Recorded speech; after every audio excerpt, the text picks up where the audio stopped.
వాన ఇది ఒక్కొక్కరికి ఒక్కో అనుభూతి. కొంతమందికి సరదా, మరికొంతమందికి జీవన పోరాటం. ఇప్పుడు మనం ఒక ఊరి గురించి తెలుసుకోబోతున్నాం. ఊర్లో 50-60 ఇళ్ళు, అందులో జాలర్ల ఇల్లు 4. ఆ 4 అత్యంత చిన్న ఇల్లు రాములిది పాత పెంకుటిల్లు. వర్షం పడితే చాలు పైకప్పు ఎక్కడ చిమ్ముతుందో ఎవరికి తెలీదు, ఒక్క మంగమ్మకి తప్ప. మా బావకి పెంకులు మార్చమని ఎన్నిసార్లు చెప్పినా సెవికెక్కించుకోడు. రాములేమో ఇంటి ఎదురుగా ఉన్న అరుగు మీద కూర్చొని వలకి దిగిన ముడులు వేస్తూ ఉన్నాడు. మంగమ్మ బయటకొచ్చింది. ఇదిగో బావా, కాస్త తిను, పొద్దున లేచిన కాడి నుంచి వలతోనే కాపురం చేస్తున్నావు. రాములు గిన్నె వైపు కూడా చూడలేదు. తన పనిలో తాను నిమగ్నమైపోయాడు. తర్వాత తింటానులే. తర్వాతంటే ఎప్పుడు? రేపా ఎల్లుండా అని వెటకారంగా అడిగింది. చెరువు చూస్తే చెక్క తింటాలే, ఎట్ట ఉందో ఏంటో. అనగనేగే మంగమ్మ నిట్టూర్చింది. హా, నీకు ఇంటికంటే సెరువే ఎక్కువ అనుకుంటా. తినకుండా సెరువునే చూస్తూ ఉండు అని దెప్పి పొడుస్తూ చెప్పింది. రాములు ఆ మాటలకి నవ్వాడు. అది ఆలు మగల సరసం అంటే. హా, బాగా నవ్వుతావు చిక్కగా, కాని ఇంట్లో బయ్యం సంచి ఖాళీ అవుతోంది. రాములు చేతిలోని వలని కింద పెట్టాడు. ఈరోజు చేపలు దొరికితే అమ్మేసి తీసుకొస్తాను. మంగమ్మ వెంటనే అడ్డుకుంది. ప్రతిరోజు అదే మాట చెప్తున్నావు, చెరువు పోటు మీదుంది అంటూ బావని చూస్తూ మురిపెంగా అంటుంది. రాములు మెల్లగా నవ్వి వల భుజాన వేసుకుని బయలుదేరాడు. ఇంతలో ఒరే రాములు అనే పిలుపు వినపడ్డంతో రాములు ఆగి చూశాడు. తానెవరో కాదు, బుజ్జిబాబు. చెరువుకేనా? అవునరా. ఈ వానలో అంటూ ఆశ్చర్యంగా అడిగాడు. వాన అడిగి పడుతుందా? మన పని మనం చేసుకోవాలి కదా. అనగానే బుజ్జిబాబు నవ్వుతూ, నీ దారి నీదేరా, అయితే నేను కూడా నీతో వస్తా పదా అంటూ మామూలుగా అడిగాడు. నీకు వలందా? వల లేదురా, పద ఇద్దరం ఈ వలలోనే చేపలు పట్టుకుందాం అంటూ ఇద్దరూ నడుచుకుంటూ అలా బయటికెళ్లారు. వర్షం బాగా పెరగడంతో ఇద్దరూ మర్రి చెట్టు కిందకి పరిగెత్తారు. అక్కడప్పటికే లింగయ్య, నర్సయ్య అనే జాలలు కూడా నిలబడి ఉన్నారు. ఈ వానకి చేపలు పట్టే మోగళ్ళు ఆ బీరా చెప్తే విన్నావా? ఇప్పుడు చూడు ఎలా మాట్లాడుతున్నారు. కాసేపు చూద్దాం, కుదరకపోతే వానలో వెళ్దాం. మత్స్యకారులు వానకి భయపడతారా అంటూ ధైర్యంగా చెప్పాడు. వాళ్ళింకేం మాట్లాడలేక మౌనంగా ఉండిపోయారు. సరైన వాళ్ళు సమాధానం చెప్తే గాని నోరు మూతపడదనమాట అని మనసులో అనుకుంటూ ఉండగా నరసయ్య మళ్ళీ పలకరించారు. ఓ రావులో, నిన్న సొంతకు వెళ్ళావట? వెళ్ళాను. ఎలా జరిగిందిరా? చేపలు బాగానే అమ్ముడయ్యాయి. లింగయ్య, నరసయ్య ఇద్దరూ ఆశ్చర్యపోయాడు. అయితే మొహం అలా ఎందుకుందిరా? చేపలు అమ్ముడయ్యాయి, ధర మాత్రం సరిగ్గా రాలేదు. మనమే చెప్పిన ధరకే ఎవ్వరు కొనలేదు, వాళ్ళు చెప్పిన ధరకే ఇవ్వాల్సి వచ్చింది. పోనీ ఊర్లోనే అమ్మితే? మన ఊళ్ళో చేపలు పట్టేవాళ్ళే ఎక్కువ, కొనేవాళ్ళు తక్కువ. అప్పుడు చేపలు దేనికి పనికిరు. ఇలా మాట్లాడుతూ ఉంటే వాన కొద్దిగా తగ్గింది. వెంటనే నలుగురు చెరువు దగ్గరికి వెళ్లారు. చెరువు గట్టు దగ్గరికి వచ్చేసరికి నీళ్లు నిండుగా కనిపించాయి. అలుగు పారుతోంది. బుజ్జిబాబు ఆశ్చర్యంగా చూశాడు. అయ్యా, ఇంకో 2 వాళ్ళు పడితే కట్ట నిండిపోయేలా ఉంది. రాములు ఏం ఆలోచించకుండా పడవని నీళ్ళలోకి తోశాడు. వలని సర్దుకున్నాడు. మిగతా వాళ్ళు కూడా చెరువులోకి వచ్చారు. పడవలు నెమ్మదిగా చెరువు మధ్యలోకి సాగాయి. పడవలు ఒకదానికొకటి దూరంగా వెళ్ళాయి. చెరువు మధ్యలో వాన చినుకులు నీళ్ల మీద చిన్న చిన్న వలయాలు గీస్తున్నాయి. రాములు మొదటి వల విసిరాడు. ఇంకో గంట గడిచింది. ముగ్గురి పడవల్లోనూ చేపలు బాగానే పడ్డాయి. వాన కూడా తగ్గలేదు. ఇక గట్టు మీదకు వచ్చి చేపల్ని బుట్టలో వేశారు. లింగయ్య తన బుట్టలోకి చూసి ఇలా అన్నాడు. ఈరోజు 20 కిలోలుంటాయి. నాది 15. రావులు, నీది? రావులు ఎగాదిగా చూసి 18 దాకా ఉంటాయి. ఈరోజు మన పంట పండింది. ఈరోజు సంతలో మంచి డబ్బే. పదండి పదండి అంటూ బయలుదేరి సంతకి చేరుకున్నారు. సంతలో వాన వల్ల సగం దుకాణాలే తెరుచున్నాయి. కూరగాయల వాళ్లు తడవకుండా గోనె సంచులు కప్పుతున్నారు. చేపలు వరుస దగ్గర మాత్రం జనం బాగానే ఉన్నారు. రాములు బుట్ట దించి కూర్చున్నాడు. ఒక వ్యాపారొచ్చాడు. చేపల్ని చేత్తో తిప్పి చూశాడు. ఎంత? రాములు ఒక ధర చెప్పాడు. వ్యాపారి ముఖం చిట్లించాడు. అంత ఇవ్వను. మంచి చేపలయ్యా, ఆరోగ్యంగా ఉన్నాయి. తాజా చేపలు, కుళ్ళిపోయిన చేపలు పక్కన పెట్టు. నాకు ధర ముఖ్యం. ఈ ధర కష్టంలే అని ముందుకెళ్ళిపోయాడు ఆ వ్యాపారి. కొద్దిసేపటికి ఇంకో వ్యాపారి వచ్చాడు. అతను కూడా అదే మాట. ఎంతమంది వచ్చినా ఒకే ధర తిరుగుతోంది. లింగయ్య అసహనంగా, వీళ్ళందరూ ఒకే మాట మాట్లాడుతున్నారు. మాట్లాడుకుని వచ్చినట్టున్నారు. వీళ్ళతో పోటీ పడితే చేపలు రేపటి వరకు ఆగుతాయా? ఆ మాటకి ముగ్గురు నిశ్శబ్దంగా ఒకరి ముఖం ఒకరు చూసుకున్నారు. మరిప్పుడు ఏం చేద్దాం? రాములు బుట్టలోని చేపల్ని చూశాడు. మధ్యాహ్నం దాటింది. చేపలు పాడైపోతాయేమోననే భయం ఒక పక్క, వాళ్ళు చెప్పిన ధరకి తీసుకెళ్దామని వ్యాపారులు ఒక పక్క. వీళ్ళకి ఏం అర్థం కాలేదు. పక్కనేమో వాన నుంచి తప్పించుకోవడానికి కొంతమంది రైతులు ఒక పాత గోడ చాటున నిలబడ్డారు. వాళ్ళల్లో ఒక అతను చేతిలో వేడివేడిగా ఏదో తింటున్నాడు. ఆ వాసన వీళ్ళ ఆకలిని గుర్తు చేస్తోంది. ఏదో వేయించిన వాసన వస్తుంది. ఈ వానలో అలాంటివి తింటేనే బాగుంటది. రాములు ఆ వైపు చూశాడు. ఆ మనిషి చేతిలో ఉన్న పొట్ల నుంచి ఆవిరి ఎగిరెగిరి పడుతోంది. రాములు కొద్దిసేపు ఆ దృశ్యాన్ని చూస్తూ ఉండిపోయాడు. అతని చూపును గమనించిన బుజ్జిబాబు, ఏమైందిరా? ఏం లేదు, ఏదో ఆలోచిస్తున్నట్టున్నావు. రాములు సమాధానం చెప్పలేదు. కాని అతని కళ్ళలో మాత్రం మొదటిసారి ఒక ప్రశ్న పుట్టింది. చేపను చేపగానే అమ్మాలా అని మనసులో అనుకున్నాడు. రే బుజ్జి, నరసన్న, అలా చూడండి, వాడి దగ్గరికి వెళ్దామా? అందరూ కలిసి చేపల వేపుడు దుకాణం దగ్గరికి వెళ్లారు. అతని చేతులాపకుండా పనిచేస్తున్నాడు. బాబు, 2 పొట్లాలు, నాకు 3. నా కారం ఎక్కువ అంటూ ఒకటే గోల.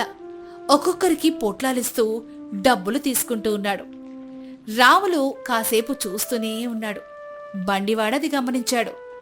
ఏమయ్యా, తింటావా? లేదు, చూస్తున్నా. చూస్తే కడుపు నిండదు.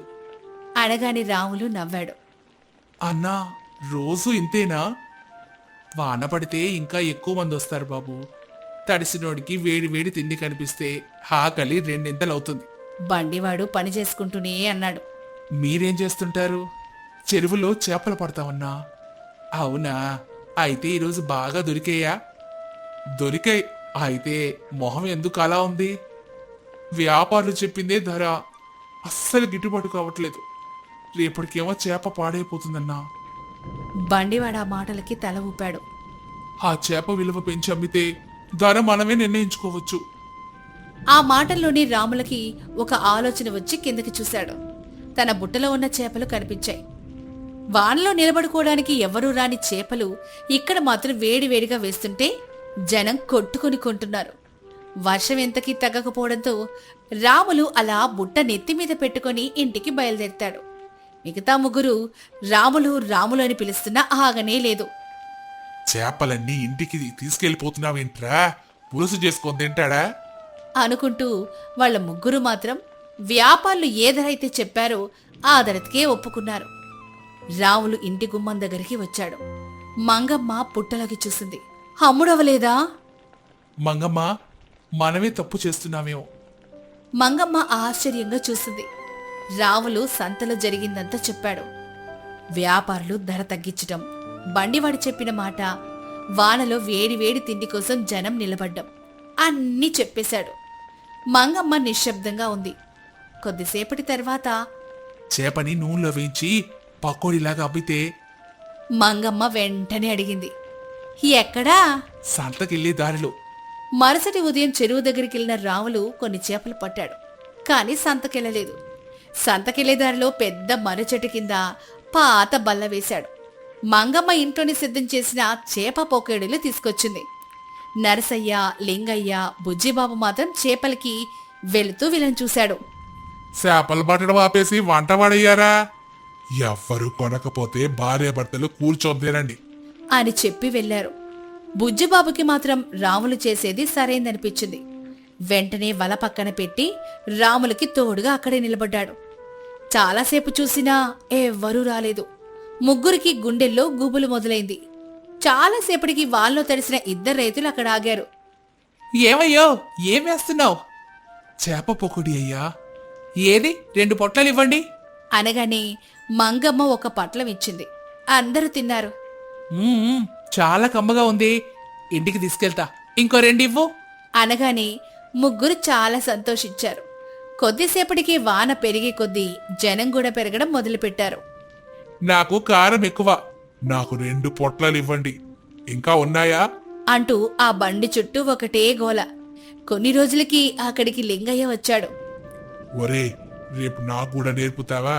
నీ బండికి దూరంగా పెట్టుకుంటా అని నోరు తెరిచి అడిగాడు.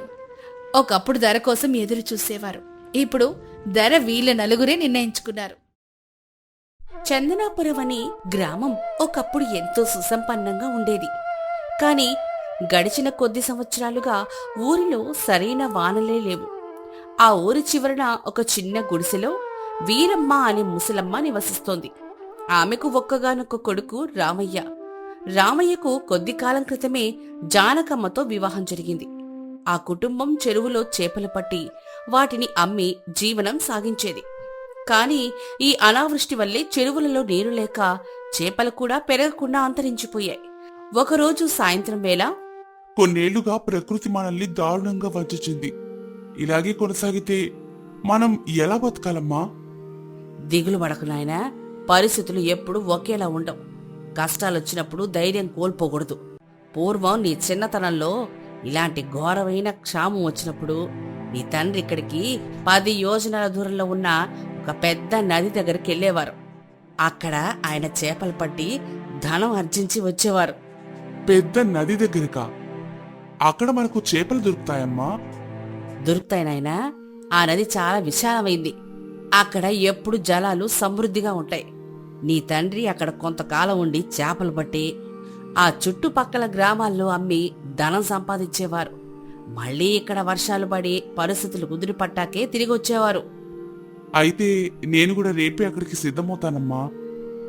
ఏవండి, మీరంత దూరం వెళ్తే మిమ్మల్ని వదిలి నేనిక్కడ ఎలా ఉండగలను? మీరక్కడ ఎంతకాలం ఉంటారో ఎవరికి తెలుసు. అందుకే నేను కూడా మీతో పాటు ఆ నది ప్రయాణానికి వస్తాను. వద్దు జానకమ్మా, నువ్వు కూడా నాతో వస్తే ఇక్కడ అమ్మని ఎవరు చూసుకుంటారు? ఆ అమ్మ ఇప్పుడు వృద్ధురాలు. నడవడానికి కూడా ఓపిక లేని ఈ అమ్మను ఇక్కడ ఒంటరిగా వదిలి వెళ్ళడం ధర్మం కాదు. నువ్విక్కడ అమ్మకు తోడుగా ఉండాలి. నాయన రామయ్య, ఒక పని చేద్దాం. మన ముగ్గురం కలిసి మనకున్న ఆ పాత పడవలో పక్కన ఊరి పిల్లకాలం నుండి ఆ నది ఉన్న ప్రాంతానికి వెళ్దాం. అవునండి, మీ అమ్మ చెప్పినట్లు చేయడం ఎంతో మంచిది. మన సామాన్లు కొన్ని పడవలో సర్దుకొని కాలువ ద్వారా నదికి చేరుకుందాం. సరేమ్మా, రేపు తెల్లవారుజామునే మన ప్రయాణం మొదలు పెడదాం. మరుసటి రోజు ఉదయం ఒక చిన్న కాలువ గుండా వారి పడవలో వారు ప్రయాణాన్ని ప్రారంభించారు. ఆ కాలువ మెల్లగా సాగుతూ చివరికి ఆ విశాలమైన నదిలో కలిసింది. ఆ నది నిజంగానే ఎంతో ప్రవాహంతో వెడల్పుగా ఉండి పచ్చని ప్రకృతితో మెరిసిపోతోంది. వారు కొంతకాలం ఆ నదీ తీరంలోనే ఉండాలని నిశ్చయించుకున్నారు. అయితే అక్కడ నదికి ఆనుకుని ఉన్న గ్రామంలోకి వారు ఇల్లు వెతకడానికి మెల్లగా నడిచారు. కాని ఆ గ్రామంలో గత కొన్ని రోజులుగా కొన్ని దొంగతనాలు జరగడం వల్ల గ్రామస్తులు అపరిచిత వ్యక్తులను వారు నమ్మేలా లేరు. రామయ్య వీధిలో ఉన్న ఒక ఇంటి యజమాని దగ్గరికెళ్లి నమస్కరించాడు. అయ్యా నమస్కారం.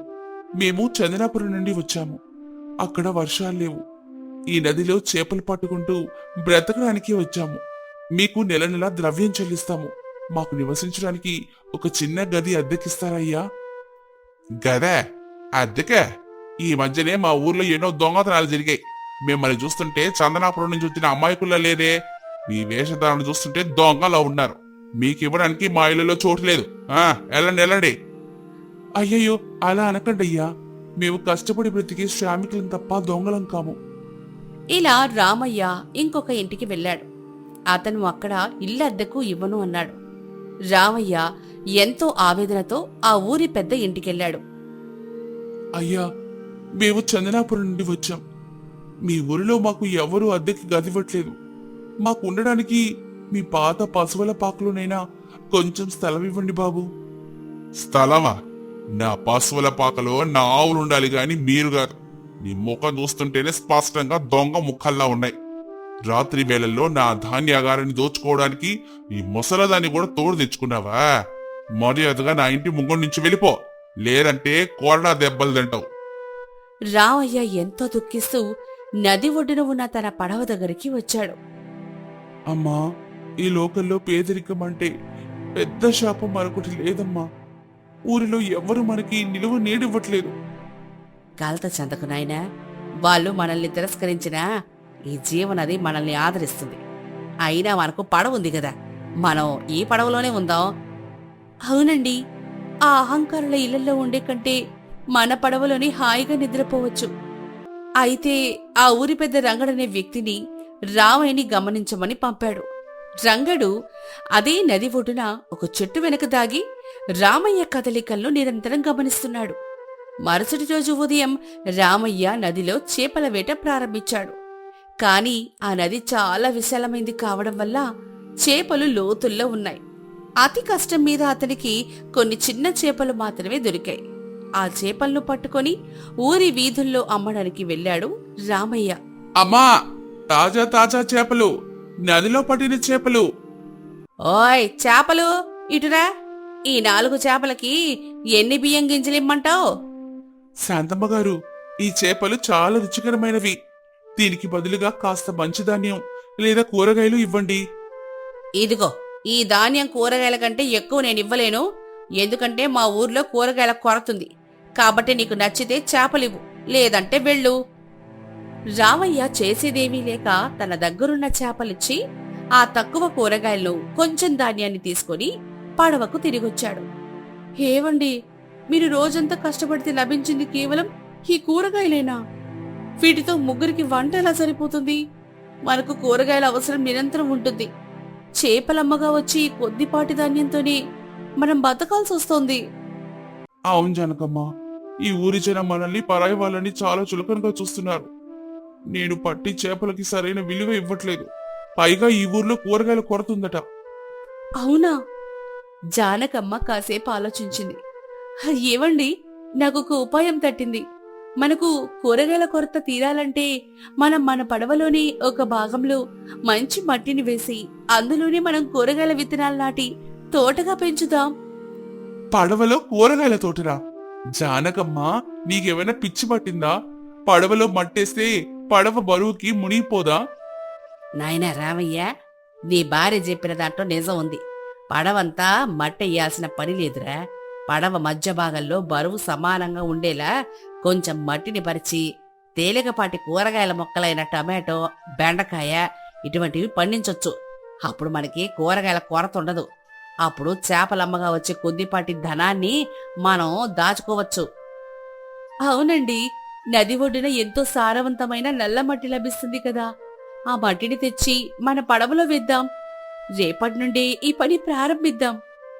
సరే జానకమ్మ. మరుసటి రోజు రామయ్య నది ఒడ్డున ఉన్న సారవంతమైన మట్టిని సేకరించి పడవ మధ్య భాగంలో ఎంతో జాగ్రత్తగా పరిచాడు. జానకమ్మ తన దగ్గరున్న బీర, కాకర, వంకాయ, టొమాటో, బెండకాయ విత్తనాలను ఆ మట్టిలో నాటింది.